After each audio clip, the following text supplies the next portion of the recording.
ओम नमः शिवाय। तो एक एक चीज़ मैं नोटिस कर रहा था इस यूनिवर्स में, एक मुझे पैटर्न कॉमन दिखा। तो वो ऐसा है कि मैंने बचपन में न्यूटन्स का थर्ड लॉ पढ़ा था। तो उसमें वो बोल रहा था कि every action has an equal and opposite reaction. तो मैं सोचता रहा कि ये सब फालतू का होगा, लेकिन जैसे जैसे मैं टाइम बीतता गया तो मैं उसकी और गहराई में जाने लगा। तो फिर मैंने एस्ट्रोलॉजी थोड़ा सा पढ़ने लगा, तो उधर मुझे समझ आया कि ये जो कंसेप्ट था वो बहुत ही मतलब डीप था। इसको कोई समझ इतने डीप में नहीं जाता होगा इसके। Every action has equal and opposite reaction. तो इसको अगर हम कंपैरिजन करें ना, तो इसका कंपैरिजन हम करेंगे एस्ट्रोलॉजी के साथ। तो एस्ट्रोलॉजी में क्या होता है, एक आपका D1 चार्ट होता है और एक आपका D9 चार्ट होता है। तो D1 जो रहता है आपके एक्शंस होते हैं, और D9 जो होता है वो आपका लक होता है। आपके जैसे एक्शंस रहेंगे आपको D9 में वैसा ही आपको मिलेगा। सपोज़ एक बुरा इंसान है, तो वो उसके एक्शंस ठीक नहीं है, तो उसको जो उसका रिएक्शन मिलेगा, यानी उसको जो उसका D9 मिलेगा वो वैसा ही मिलेगा जैसे उसने काम किए हैं। और ये सब D9 और D1 ये सब बहुत ही कल्चर्ड वे में है। हम इसको समझने के लिए हम एग्ज़ाम्पल अगर लेंगे, तो एक एग्ज़ाम्पल मैं बोलता हूँ। एक समझो एक लड़का है, तो ऐसी हरकतें करता है वो, दारू, सिगरेट, चिकन, मटन खाना और कुछ गलत काम करना। तो वो ये सब उसके एक्शंस हो गए, ओके। और जब कुछ समय बीतेगा उसको तब उसका रिज़ल्ट मिलेगा। रिज़ल्ट यानी उसका D9। तो उसको समझो उसकी जब शादी होंगी तो उसको वैसी लड़की मिलेंगी जैसा उसका स्वभाव था। अब वो दारू पीता था, सिगरेट पीता था, चिकन मटन खाता था, तो उसको उसकी टाइप की बीवी या उसको उसकी टाइप की पत्नी मिलेंगी जो ये सब हरकतें करती होंगी, यानी नॉन वेज खाती होंगी, चिकन खाती होंगी, मटन खाती होंगी, दारू सिगरेट सब पीती होंगी। तो ये उसको उसके एक्शंस का रिएक्शंस मिला। Every action has an equal and opposite reaction. तो जैसे उसने काम किया तो उसको वैसा ही उसका रिएक्शन मिला। और सपोज़ अब मैं दूसरा एग्जांपल बताता हूँ। तो दूसरे एग्जांपल में क्या है कि एक सपोज़ एक हम अच्छा लड़का देखेंगे। अच्छा लड़का मतलब जो सात्विक हो, जो ड्रिंक्स वगैरह नहीं करता होगा, जो सिगरेट वगैरह नहीं पीता होगा, जो नॉनवेज वगैरह नहीं खाता होगा। तो ऐसा लड़का फिर मेरे ख्याल में कौन है? अरे यार, मैं तो ठीक है। अब सपोज़ अब मैंने मेरा एग्जांपल लिया इसमें, तो मेरे एक्शंस बहुत ही क्लियर है। तो इसमें कुछ गलत चीज़ें है ही भी नहीं। ना ना सिगरेट, ना स्मोकिंग, ना ड्रिंक्स, ना नॉनवेज वगैरह, ना कोई ऐसे बुरे काम। तो मेरे एक्शंस एकदम क्लियर है और इंटेंशंस बहुत ही प्योर है। तो जब कुछ समय बीतेगा, जब D9 यानी लक मुझे मिलेगा, तो वो एक ऐसी ऐसी तो वो ऐसी पत्नी देगा जो जिसमें मेरे जो गुण होंगे वो उसमें होंगे। तो इसको हम लॉ ऑफ अट्रैक्शन से कंपेयर कर सकते हैं।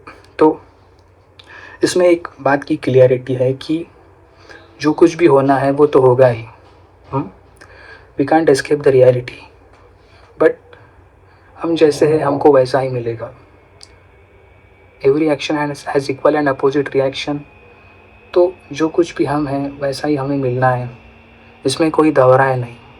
तो अगर अपने एक्शंस को साफ रखें, अगर अपने इंटेंशंस को प्योर रखें, तो हमें कोई ऐसा ही मिलेगा जो जिसके इंटेंशंस प्योर हो। और ये बात शादी के बारे में नहीं है, ये बात पैसों के बारे में भी है। कुछ लोग किसी के पैसे डुबा देते हैं विद बैड इंटेंशंस, और बाद में उनके साथ वही पैटर्न रिपीट होता है। अब सपोज़ कोई इंसान है, तो उसने पैसे बहुत कमाए गलत काम कर कुछ साल बाद 10-20 साल वो उसका मज़ा उठाएगा उन पैसों का। लेकिन जब जब हिसाब होगा ना उसका, D9 जब आएगा तब सब कुछ ले जाएगा उससे।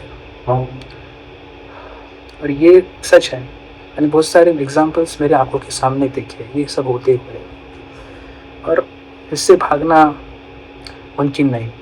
तुम हर चीज़ से भाग सकते हो लेकिन इस यूनिवर्स से नहीं भाग सकते। यूनिवर्स से भागना किसी को भी आज तक पॉसिबल ही नहीं हुआ ये सब। तो एक्शंस अपने क्लियर रखो। मेरे कहने का ये मतलब है कि अपने एक्शंस को क्लियर रखो और सही दिशा में जाओ, धर्म के पाथ पर चलो, क्योंकि धर्म का पाथ ही एक ऐसा पाथ है जहाँ पर सब कुछ मिलेगा। टाइम लगेगा लेकिन जो कुछ भी मिलेगा ना वो अच्छा मिलेगा। और इसमें ना पेशेंस चाहिए। Patience is important here. If you don't follow the patience and it will be our bad luck। और क्या है कि जो कुछ भी है वो सबके सामने ही होगा, चोरी छुपे कुछ नहीं होगा। तो मेरे कहने का इतना ही मतलब है कि हाँ, धर्म के पाथ पर चलो, अपने इंटेंशंस प्योर रखो, और ये नॉनवेज, चिकन, मटन, दारू, सिगरेट इन सब से दूर रहो। अपने इंटेंशंस प्योर होने चाहिए। अब कलयुग में ऐसे लोग ढूंढना हो तो बहुत मुश्किल है, लेकिन एक दो मेरे जैसे मिल गए ना तो ठीक है। और क्या था कि भूल गया मैं, तो याद करना पड़ेगा।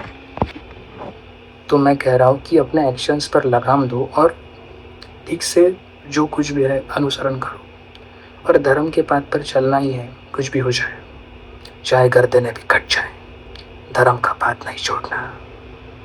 चाहे कितने भी मुगल आए उनके सामने झुकना नहीं। एक गला अगर कट भी जाए तो उनके सामने झुकना नहीं। अगर आज हम उनके सामने झुके तो आने वाली पीढ़ियाँ क्या जवाब देंगी हम उनको, क्या बताएंगे हम उनको कि तुम्हारे पूर्वज अधर्म के पाथ पर चले। मैं जो बोल रहा हूँ उसे फॉलो करना ही है, चाहे कुछ भी हो जाए। और एक्शंस ही तो एक इंसान की पहचान होती है। हर एक इंसान के पास एक कैरेक्टर होता है। कैरेक्टर अपना प्योर रखना ये महापुरुषों की पहचान है। अगर एक इंसान अपने कैरेक्टर को बर्बाद करेगा तो वो क्या मुंह दिखाएगा किसको। Character should be preserved for the purity. इंसान का शरीर मजाक नहीं है। शरीर तो कुछ भी कर सकता है, लेकिन इसके अंदर जो आत्मा है उसको क्या मुंह दिखाओगे तुम। तो आत्मा के फीलिंग के साथ खेलो ही मत, तबाह हो जाओगे तुम, और तुम्हें बचाने के लिए भी कोई आएगा नहीं तब। तो समझो, इस बात को समझो, दिमाग में डालो, और अपने एक्शंस पर काबू लाओ। जो कुछ भी होगा देखा जाएगा। ऐसा तुम्हारा इंटेंशन नहीं चाहिए कि जो कुछ भी होगा देखा जाएगा। भगवत गीता में एक श्लोक है, तो वो श्लोक ऐसा है कि कर्मण्येवाधिकारस्ते मा फलेषु कदाचन कर्म फले निर्भोगात् संगोस्त कर्मणि। हमारा जो काम है वो कर्म करना है, उसके रिजल्ट्स पर ध्यान देना ही हमारा काम नहीं। तो जितना हो सके हाथों से अपने अच्छे काम करने की कोशिश करो, रिजल्ट मिलेगा। अच्छे काम करोगे तो अच्छा ही रिजल्ट मिलना है, और बुरे काम करोगे तो बुरा ही रिजल्ट मिलेगा। तो सोचो, इस बात को सोचो और समझो। ओम नमः शिवाय।